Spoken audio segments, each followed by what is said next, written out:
¿Qué onda amigos? ¿Cómo están? Pues el día de hoy tenemos aquí a la Rocketman y le vamos a hacer una pequeña modificación para que se escuche más el escape y tengan un poquito más de ruido y que cuando conduzcan pues los automovilistas los escuchen más sin tener que cambiarle el escape con el escape que trae de agencia. Es lo que queremos, que sin que tengan que gastar nada puedan ustedes sonar un poquito más. Y también pues hay gente que le gusta que suene más, hay gente que menos.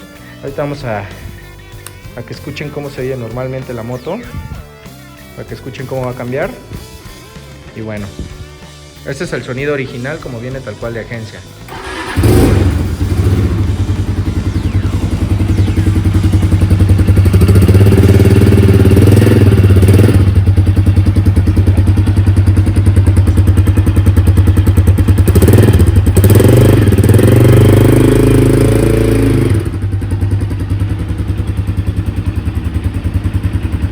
No sé qué tan bien se escucha en el celular, la diferencia en el oído humano al celular o la cámara, pero bueno, el chiste es de que tengan la idea y lo hagan ustedes y sea algo muy sencillo.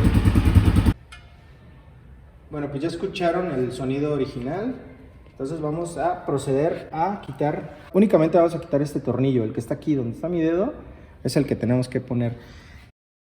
Hay un escape que trae la Rocketman, que es diferente, trae aquí dos hoyitos y lo que hay que hacer ahí es quitar esta tapa y ya, con un taladro se hacen unos hoyos, pero si tienes este tipo de escape va a ser muchísimo más fácil porque justo es lo que vamos a hacer ahorita. Vamos a poner esto aquí. Estoy usando la herramienta que trae la Rocketman, entonces yo aquí voy a hacer una especie de palanca porque está un poquito duro. Entonces eso para que vaya aflojando. Ya que esté un poco más flojo, de hecho ya aflojó, vamos a empezar a quitar el tornillo. Y listo, ya salió. El tornillo es este. Supuestamente esto ya es lo que solo necesitamos, esta herramienta, y con esta hicimos la palanca. Entonces supuestamente aquí ya nada más hay que jalar hacia afuera y va a salir la pieza.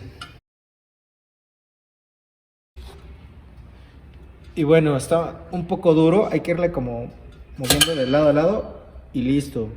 Ese es el silenciador. Entonces pues ya quedó el silenciador afuera y ahora vamos a prender la moto para que escuchen cómo se escucha. Vamos a ver qué tal se escucha.